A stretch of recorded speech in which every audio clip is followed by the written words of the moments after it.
As our world, or our little corner of the world, prepares to reopen businesses, nonprofits, and community centers, there are many best practices and tips to help you prepare for the day that you can see your customers again, face to face.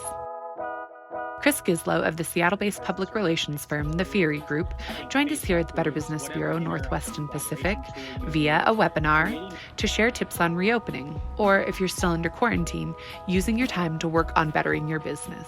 We always ask for these times. We always think of these times where, what would we do if we had the pause button? Guizlo points out that the coronavirus pandemic offers businesses a rare chance to take a step back and look at what's working well with their businesses and what's not.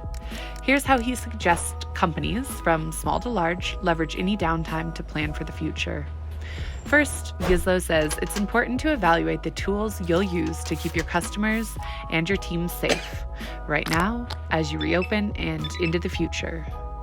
Next, it's time to think about innovation. As the adage goes, never waste a crisis.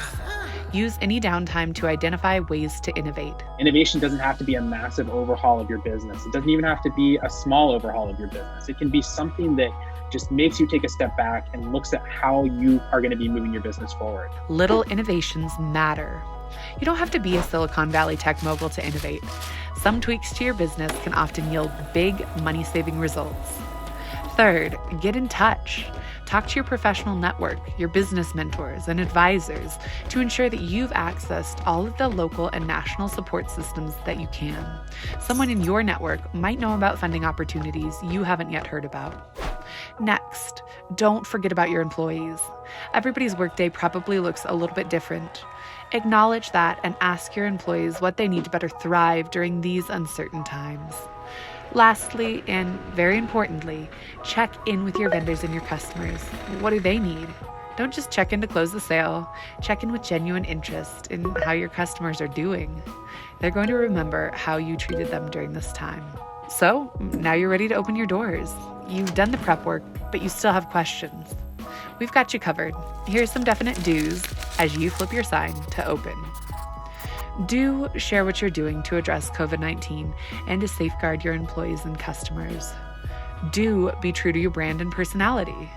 Do continue to respond to your customers' inquiries and their questions. Do inform customers of new offerings or changes to your schedule or your menu. Do show empathy and care for your community.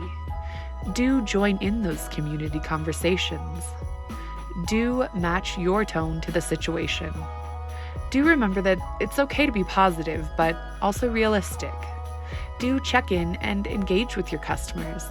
Ask how they're feeling and how you can support them. Now that you've got your do's in a row, here is the short list of don'ts, which you probably already know. Don't be overly self-promotional. Check in with customers before you try to sell them something. Don't go completely silent, unless there's a good reason.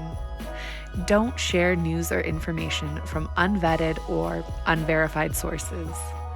Don't be tone deaf and pretend like nothing is happening.